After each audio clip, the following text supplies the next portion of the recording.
দর্শক, খবরে যেমনটি দেখছিলেন, বৃষ্টির কারণে সরবরাহ কমে যাওয়ায় বগুড়ার বাজারে আগাম শীতকালীন সবজির দাম বৃদ্ধি পেয়েছে। এ বিষয়ে আরো খবর জানাতে বগুড়ার বাজার থেকে যুক্ত হচ্ছেন সহকর্মী আব্দুস সালাম বাবু। বাবু, বাজারে সবজির দাম কেমন দেখছেন, ক্রেতারা কি বলছে?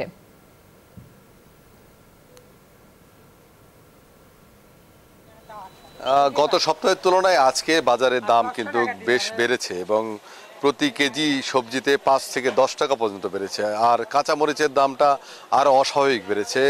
ভারতীয় মরিচ না আসার কারণে গতকাল যে মরিচ 180 টাকা বিক্রি হতো, সেই মরিচ আজকে 230 থেকে 250 টাকা কেজি।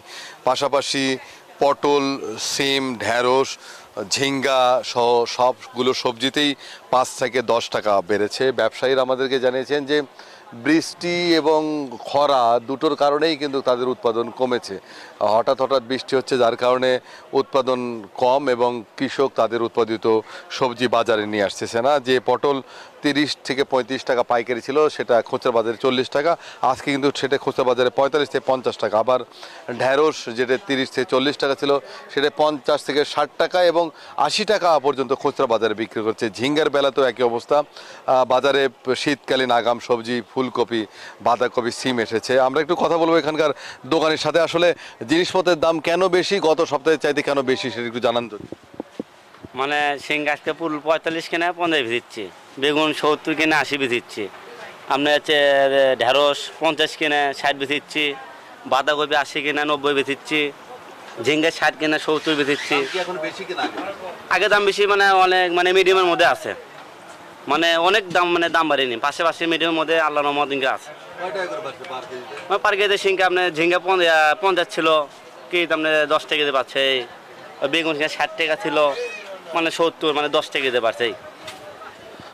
বেগুন কিন্তু দুই প্রকারের পাওয়া যায়, বিশেষ করে বগুড়ার বাজারে যে বেগুন পাওয়া যায়, একটা বেগুনি কালার, সেই বেগুন আজকে পাইকারি বিক্রি হচ্ছে 50 থেকে 60 টাকা, সেই বেগুন খুচরা বাজারে 80 টাকা। এবং আরেকটা যেটা গোল বেগুন, সবুজ জাতের বেগুন, সেটা কিন্তু 100 থেকে 120 টাকা পর্যন্ত বিক্রি হচ্ছে বগুড়ার বাজারে। তো বাজারে যদি সরবরাহ বেড়ে যায় তাহলেই হয়তো বা দাম কমে যাবে। আপনাকে জানে কি, সারা বছর বগুড়ায় সবজি চাষাবাদ হয়।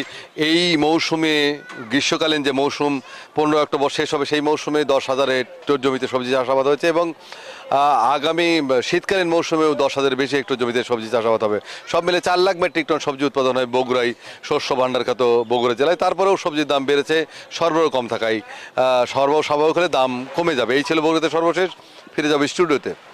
বাবু, আপনাকে ধন্যবাদ।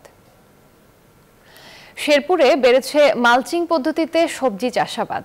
লাভজনক হওয়ায় জেলার বিভিন্ন স্থানে কৃষকরা আধুনিক পদ্ধতিতে উচ্চ মূল্যের সবজি চাষে ঝুঁকছেন। এছাড়া আগ্রহী কৃষকদের সব ধরনের সহযোগিতা ও পরামর্শ দেওয়া হচ্ছে, জানায় কৃষি বিভাগ। জুবাইদুল ইসলামের পাঠানো তথ্য ছবিতে ডেস্ক রিপোর্ট। শেরপুরের লসমনপুর ইউনিয়নের ছোট ঝাওয়েরচর গ্রামের কৃষক মোহাম্মদ মনসুর গেল 2 বছর ধরে আধুনিক মালচিং পদ্ধতিতে করছেন সবজি চাষাবাদ। ফলন ভালো হওয়ায় এই বছরও নিজের 1.5 বিঘা জমিতে মালচিং পদ্ধতিতে শসা চাষ করছেন। এই পদ্ধতিতে প্রথমে আবাদি জমি প্রস্তুত করে বেড তৈরি করে মালচিং পেপার দিয়ে ঢেকে দেওয়া হয়। এরপর নির্দিষ্ট দূরত্বে মালচিং পেপার ছিদ্র করে চারা রোপণ করা হয়। প্রয়োজন হয় না কোনো বাড়তি শ্রমিকের। আগাছা কম হয়, যার জন্য নিরান লাগে না, আমাদের শ্রমিক লাগে না। কিন্তু আমি একবার এই জিনিসে সার দিয়েছি, এই পর্যন্ত সার দিইনি, তাতে আমার সবজি ভালো আছে। গত বছর যে বেনিফিট পাওয়াতে এবার আবার ওই আগ্রহ হয়ে এখন বেগুন এবং টমেটো করব। কম খরচে বেশি লাভজনক হওয়ায় গ্রামের অন্য চাষিরাও ঝুঁকছেন মালচিং পদ্ধতিতে সবজি চাষে। যদি ওরা ফলনে আগে জায়গা, তা আমরাও ইনশাল্লাহ করব। আমরাও ওইটা পদ্ধতি আর কি নিবার চেষ্টা করতেছি, যেন ওই করতে পারি। মালচিং পদ্ধতিতে চাষাবাদে কৃষকদের উদ্বুদ্ধকরণের কথা জানালেন এই কৃষি কর্মকর্তা।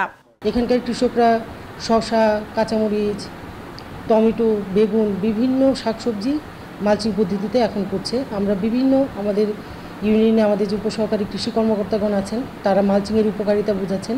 শুধু শসা নয়, টমেটো, বেগুন এবং কাঁচামরিচও মালচিং পদ্ধতিতে চাষ করে কৃষক Mohammad Mansur. Desk report, news 24।